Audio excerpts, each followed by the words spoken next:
Crisis on Earth X was the Arrowverse's very best crossover to date. However, it still has some major problems. Let's talk about them right now.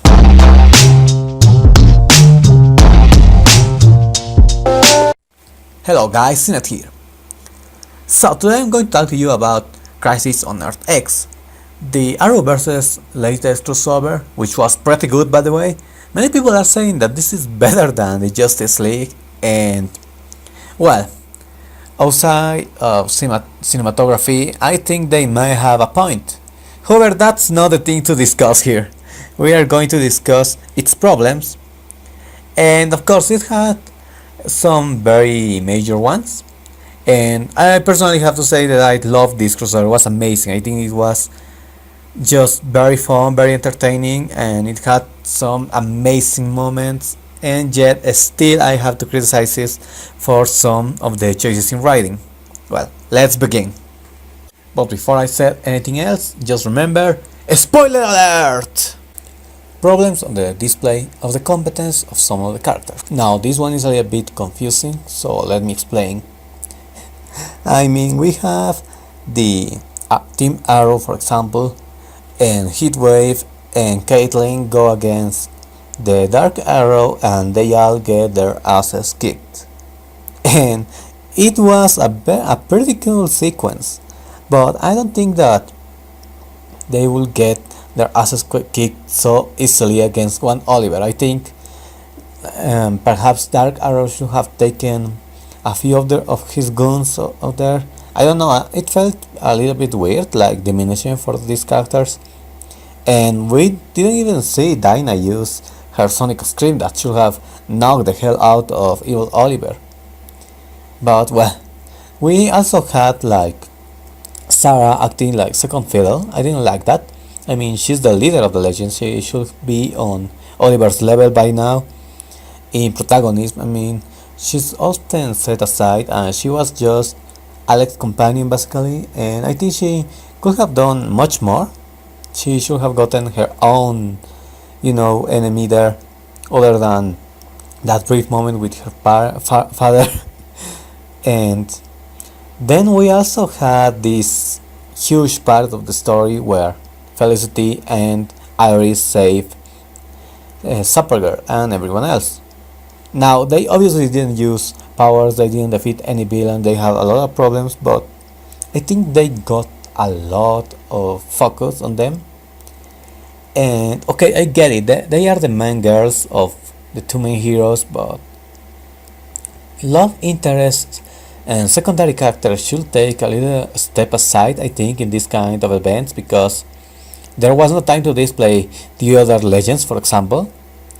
And it would have been a little bit cooler to see Sari or to see the other heroes that are main characters use their powers. It was a little bit of a disservice to them to spend more time on the lesser, the secondary characters. And yeah, I think they should watch that. But I do understand why they did it. Still, they need to improve that part of the writing for the next crossover and, well, make everything more, more dynamic, so the characters can display their abilities to the best of possibilities. The reduced use of the Legends of Tomorrow.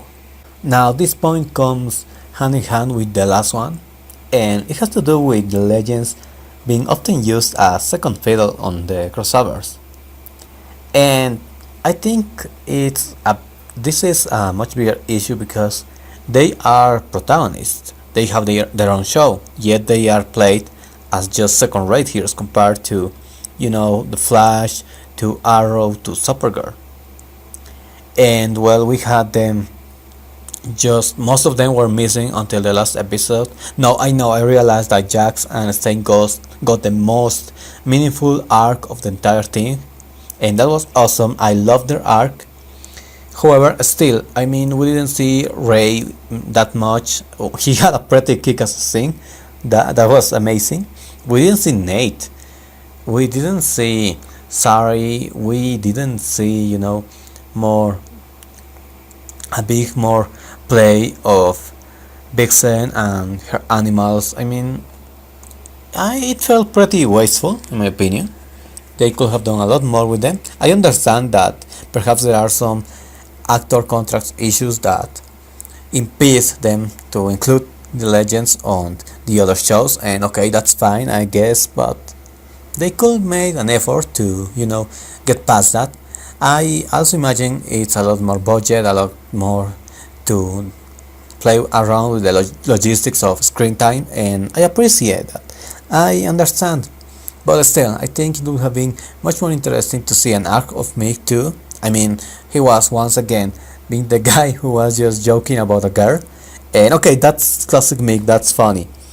But perhaps a longer scene with him and Citizen Cole would have been interesting, a longer scene of him. And the entire team really, after Stain's death, we just see them watching a picture. I think they could have done much more with that. I'm hoping they make the legends much more relevant next crossover, because it will be cool to see like perhaps the Wave Rider taking them to different times and having the villain travel through time. I mean, we have done space stuff, we have done now Nazi stuff, Elseworld stuff, so yeah, they should play around much more with that idea, in my opinion. The oddity on the behavior of some of the characters. Now, on this point, I don't want to say that the characters were OCC per se, but I think they made very odd choices that stuck like a sore thumb. And well, I think most people realize which one was probably the most troublesome for the fandom, but I'm also talking stuff like, for example, the wedding, the invitation. Why was Ray not invited? He was a friend of Barry, he knew him well, and Sarah was invited and she wasn't really a friend of Barry. I mean, they had seen each other in the crossover, I think. Other than that, what? It was more like plot, in my opinion. And then you have like Barry not inviting Diggle and not inviting Lila, and Diggle and Lila have been very good friends to Barry for years. They have helped him with arcs and stuff. It's been a long relationship, and it was pretty rude of him to not invite them, especially when he invited Felicity and Oliver. I mean, what the hell? And especially when he just went and kidnapped him and was like, okay, I didn't invite you to my wedding, but can you marry us now randomly? I mean, that felt pretty awkward, in my opinion. Was not really a good development. I know why they did it. I know why they didn't want Diggle and Lila there for in terms of plot and stuff, but still was annoying. And talking about the wedding, I think a lot of you know that Felicity interrupting the wedding was a big deal for the fandom. Many were like, what the hell is wrong with her, etc, etc. And I can get that reaction. I also know why the producers did it. They wanted this double wedding to be the end game of the crossover.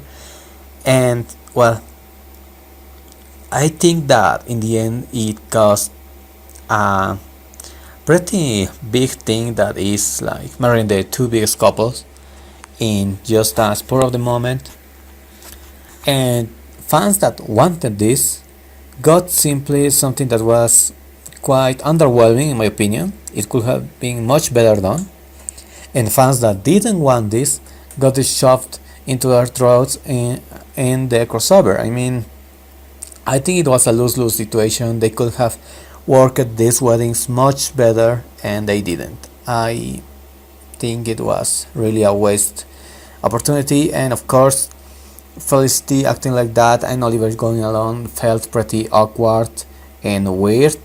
I'm not going to say, a lot of people are acting as if Felicity had killed their mothers or something. I'm not going to say she's horrible, the worst person for doing that, but it was pretty bad. It was pretty poor choice from the writers, in my opinion. But well, then another thing I noticed is, for example, that did bother me is Alex and Sarah's plot and how they begin it. We see Alex drinking and she tells Sarah that she's getting over someone. She's obviously vulnerable, and Sarah just is like, okay, drink, and then they have sex. And I mean, if a man would have done that, I think a lot of people would have protested, would have said more stuff, and that was pretty I don't know, that was a pretty shitty thing to do for Sarah, in my opinion. And well, I mean, of course, things ended well, they were friends and whatever, but still, I think it was a pretty, very weirdly handled, in my opinion. And well, beyond that, we also have the legends not showing that more emotion when Stein died. I mentioned that before, so well, it was a little bit odd, some of the choices, and I hope that next crossover they work a little bit better on the characterization for this important moment, the underuse of some of the elements of Earth X. Well, for the starters, we had, for example, Tommy returning, and I think many of us were like, wow, that's pretty awesome, he's Prometheus in this land and whatever, and then he just dies. I was hoping we will see a little bit more of him. I mean, I love how he talked with Oliver, but I was hoping more. And I think I was also hoping for more evil doppelgangers. I mean, we didn't have any evil version of the legends. That was pretty shitty in my opinion. And we even had Lance there, but we didn't have many other characters that could have been, I don't know, even just small goons. I mean, we also had Felicity, but we didn't see an evil or a good guy from the other teams, and I didn't like that. I think even seeing Dinah there, or perhaps, I don't know, perhaps Nate there, would have positioned these characters a bit better within the universe, and it was a missed opportunity. But a lot of budget issues, I guess. In any case, I also think, for example, we did have the evil version of the Wave Rider, and that felt a bit underwhelming in my opinion, because it was awesome. We say like, oh my god, they had a Wave Rider, wow, amazing, and the crew was just some random people. I mean, at the very least they should have put evil Rip there, you know, or evil, I don't know, evil Stain or something. Okay, Stain is Jewish, so perhaps he wasn't the best choice, but still, you get the idea. And then we have this thing basically just be a fighting ship. I mean, it never traveled through time or anything, and I think they waste an opportunity there. It could have been fun to see one Wave Rider chasing the other through time or something, at least, I don't know, making something that isn't just a big arrow fight. Even if they just went around the earth a few times, I don't know. I think they really underused these pretty interesting elements that they could have put within the villains. I understand there are many reasons why they wouldn't do it, like budget, like time, and etc. But still, I'm hoping they take a better advantage of the possibilities that the villains can bring in the future. And the biggest problem, in my opinion, is that they focused way too much on making the endgame of this crossover the dual well. Now, what do I mean with this? Well, it's pretty obvious. I think we had a lot of scenes dedicated to this plot, and we had a lot of awkwardness come out of it. I mean, I understand that they wanted this big thing where the two couples marry, but let's see this.